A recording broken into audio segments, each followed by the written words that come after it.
Good morning guys. सकाळी उठून पहिलं गहू नेसायला घेतले.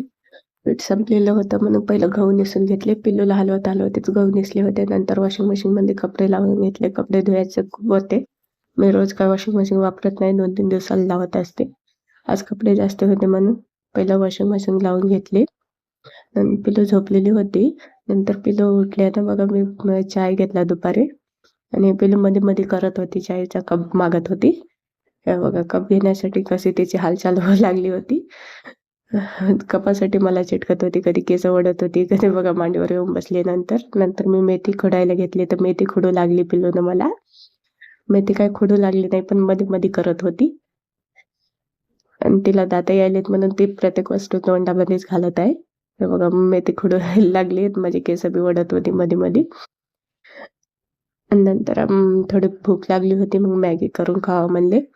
मग मॅगी करताना पिल्लू मला सतवत होते, तिला घेऊनच मॅगी केली.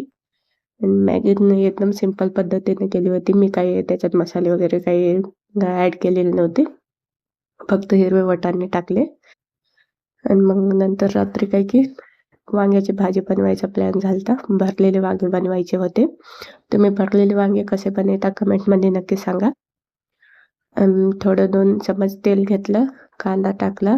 कांदा लाल होईल की लगेच लसूण टाकलं. नंतर धनिया पावडर, लाल मिरची पावडर टाकून त्याला थोडं पाणी टाकून थोडं शिजू दिले. नंतर त्याच्यात काही की गरम मसाला ऍड केला. थोडं शेंगदाण्याचा कूट बी टाकला, कारण की मला वाटत होतं की वांग्यामध्ये थोडा कमी आहे.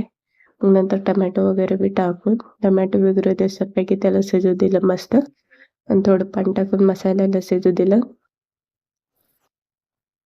नंतर त्यात थोडं आणखी शेंगदाण्याचा कूट ऍड केला. आणि मग वांगे काही टाकले आणि वांगे टाकून मस्त असं परतून घेत राहिले. सगळ्याची बनवायची पद्धत अलग अलग असते वांग्याची भाजी. मी एकदम साध्या सोप्या पद्धतीने बनवले आणि मसाले काही वापरलेले नव्हते. बघा, फक्त गरम मसाला वापरला आणि एका साईडला काही पीठ मळून घ्यायला सुरू केलं. पिल्लू झोपलेली होती, तोपर्यंत मला सगळे काम आवरावं लागतं.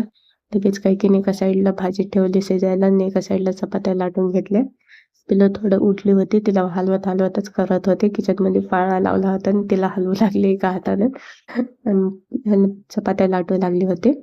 आणि चपात्या झाल्या आणि इकडे भाजी बी शिजू लागली होती. भाजी शिजली होती, गॅस बंद करून टाकलं, पण कोथिंबीर राहिली होती टाकायची.